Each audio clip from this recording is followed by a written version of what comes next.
नमस्कार, मैं शिवानी। रूबरू बिहार में आपका स्वागत है। आज है 28 सितंबर। चलिए फटाफट बढ़ते हैं बिहार की 20 बड़ी खबरों के साथ। बिहार के 72,000 प्रारंभिक विद्यालयों में अध्ययनरत 1,66,00,000 बच्चों को आने वाले समय में मिड डे मील से पहले नाश्ता भी दिया जाएगा। शिक्षा विभाग के स्तर से तैयारी शुरू हो गई है। इसके तहत सभी स्कूली बच्चों का हेल्थ कार्ड तैयार होगा। साथ ही उन्हें मध्याह्न भोजन के साथ सुबह का नाश्ता भी दिया जाएगा।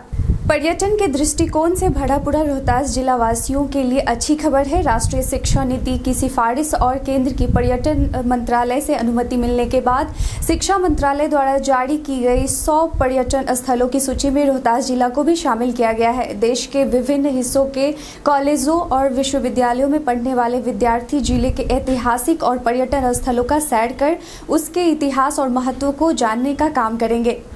अब सीबीएसई के 10वीं और 12वीं बोर्ड परीक्षा में स्किल विषय में सेक्शन वाइज प्रश्न पूछे जाएंगे। बोर्ड द्वारा स्किल विषय के सभी चैप्टर को 3 सेक्शन में बांटा गया है। इसकी जानकारी बोर्ड द्वारा सभी स्किल विषय का सैंपल पेपर और मार्किंग स्कीम जारी कर दिया गया है। ज्ञात हो कि 10वीं में 18 और 12वीं में कुल 42 तरह के स्किल विषय छात्र पढ़ते हैं। राज्य के 71 स्थानों पर घाटों की सफाई करेंगे भाजपा कार्यकर्ता। बता दें कि भाजपा कार्यकर्ता सेवा समर्पण अभियान के तहत आगामी 1 अक्टूबर को राज्य में गंगा समेत अन्य नदियों के घाटों के 71 स्थानों पर सफाई करेंगे। 20 स्थानों पर गंगा आरती का भी आयोजन किया जाएगा। बंगाल की खाड़ी से उठने वाला गुलाब चक्रवात का असर वैसे तो बंगाल और ओडिशा के तटवर्ती इलाकों में ज़्यादा देखने को मिलेगा। हालांकि आईएमडी के मुताबिक बिहार में भी इसका आंशिक असर देखा जाएगा। बता दें कि चक्रवात की वजह से सूबे में भारी से भारी बारिश की संभावना जताई जा रही है। इसे लेकर मौसम विभाग ने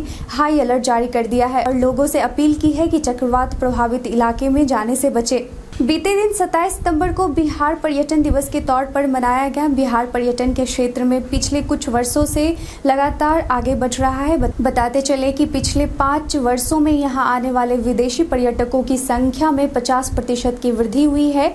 वर्ष 2014 में यहां आने वाले पर्यटकों की संख्या 2,33,00,000 थी, जो कि वर्ष 2019 में बढ़कर 3,05,00,000 हो गई है। इस दौरान देशी पर्यटकों की संख्या में 50% वृद्धि हुई है और यह 2,25,00,000 से बढ़कर 3,39,00,000 पर पहुंच गई है।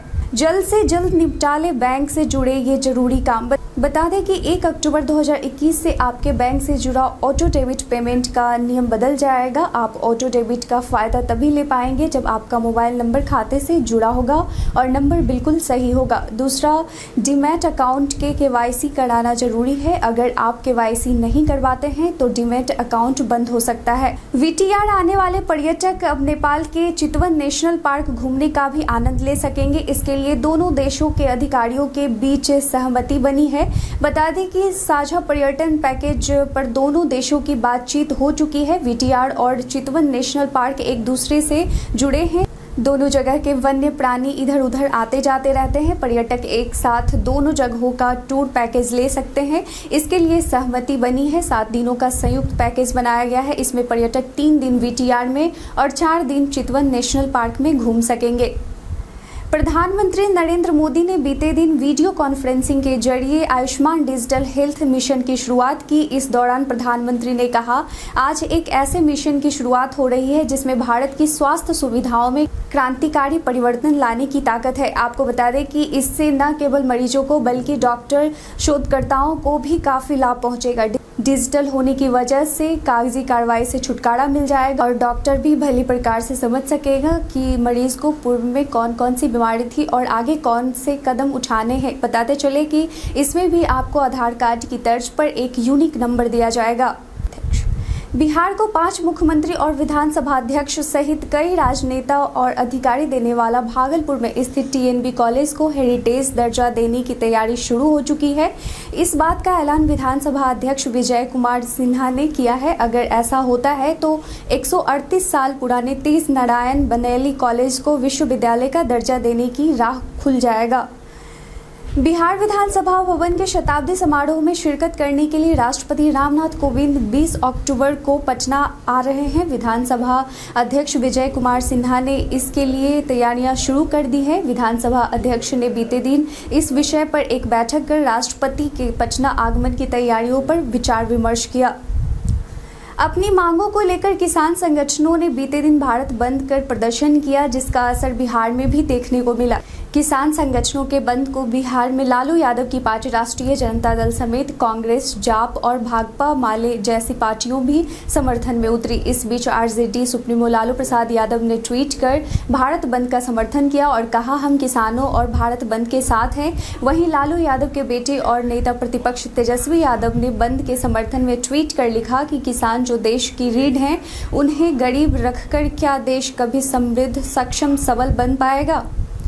बिहार के नीतीश कुमार सरकार में योजना एवं विकास मंत्री विजेंद्र यादव ने बीते दिन कहा कि अब पार्टी बिहार के लिए विशेष राज्य के दर्जे की मांग नहीं करेगी। हम पहले बोल बोल कर थक गए हैं, अब केवल राज्य में नहीं, हर क्षेत्र विशेष सहायता मिलनी चाहिए। विजेंद्र सिन्हा ने कहा कि नीति आयोग ने बिहार को लेकर सही रिपोर्ट नहीं पेश किया है। गुलाब चक्रवात का असर बीते दिन बिहार के बेगूसराय जिले में देखने को मिला। चक्रवात के प्रभाव से जिले में तेज बारिश और ठनका ने अपना कहर बढ़ाया। बेगूसराय जिले में बीते दिन ठनका गिरने से 2 बच्चियों की मौके पर ही मौत हो गई। वहीं इस घटना में एक अन्य बच्ची गंभीर रूप से घायल हो गई। जापान सरकार द्वारा यूनिसेफ के माध्यम से बीते दिन कोरोना महामारी से निपटने के लिए बिहार को कोल्ड चेन उपकरण सौंपा गया। सचिवालय सभागार में भारत में जापान सरकार के प्रतिनिधि थासुमा साशिमुरा ने स्वास्थ्य मंत्री श्री मंगल पांडे की उपस्थिति में स्वास्थ्य विभाग को कोल्ड चेन उपकरण सुपुर्द किया। इससे न सिर्फ टीकाकरण को गति मिलेगी, बल्कि वैक्सीन की गुणवत्ता बनाए रखने में सहायता भी मिलेगा। बीते दिन बिहार विधान परिषद के उपचुनाव में जदयू की उम्मीदवार रोजीना नाजिश निर्विरोध निर्वाचित हुई। विधान पार्षद तनवीर अख्तर के निधन के बाद खाली हुई इस सीट पर किसी अन्य उम्मीदवार ने दावेदारी पेश नहीं की, जिसके बाद जदयू उम्मीदवार को विजयी घोषित कर दिया गया। राजधानी पटना के अटल पथ फेज 2 के निर्माण में जमीन समस्या का हल शीघ्र निकलेगा। एफसीआई से जमीन लेने के लिए कैबिनेट में प्रस्ताव भेज मंजूरी लेने की तैयारी है, जहां एफसीआई से जमीन की खरीद पर निर्णय लिया जाना है। बता दें कि अटल फेज 2 का निर्माण होने से गंगा पाथवे सड़क की कनेक्टिविटी हो जाएगी। इसके अलावा एम्स दीघा एलिवेटेड रोड और जेपी सेतु से उत्तर बिहार की ओर जाना और आसान हो जाएगा। बिहार में गरीब परिवारों के बीच राशन का अनाज बांटने में गड़बड़ी करने वाले डीलरों पर सरकार एक्शन में आ गई है। सरकार को ऐसे सैकड़ों राशन डीलरों की शिकायत मिली है जो समय पर अनाज नहीं बांटते, अधिक कीमत लेते हैं, कालाबाजारी करते हैं या फिर कम वजन तौल कर देते हैं। सरकार के खाद्य और उपभोक्ता संरक्षण विभाग ने ऐसे 134 डीलरों के खिलाफ कार्रवाई करने का आदेश संबंधित जिलाधिकारियों को निर्देश दिया है। उनके लाइसेंस रद्द किए जाएंगे। 43 डीलरों पर अनाज योजना का चावल, गेहूं की कालाबाजारी की शिकायत मिली है, जिसकी जांच हो रही है। बिहार सरकार का कला संस्कृति एवं युवा विभाग खेल गतिविधियों की तरह जल्द ही सांस्कृतिक कैलेंडर भी जारी करेगा। इसमें वर्ष भर में होने वाले सारे बड़े सांस्कृतिक आयोजनों का जिक्र होगा। राज्य स्तरीय और राष्ट्रीय आयोजनों की भी तारीख तय होगी। विभागीय अधिकारियों के अनुसार सांस्कृतिक कैलेंडर लगभग तैयार है और निर्देश मिलते ही इसे जारी कर दिया जाएगा।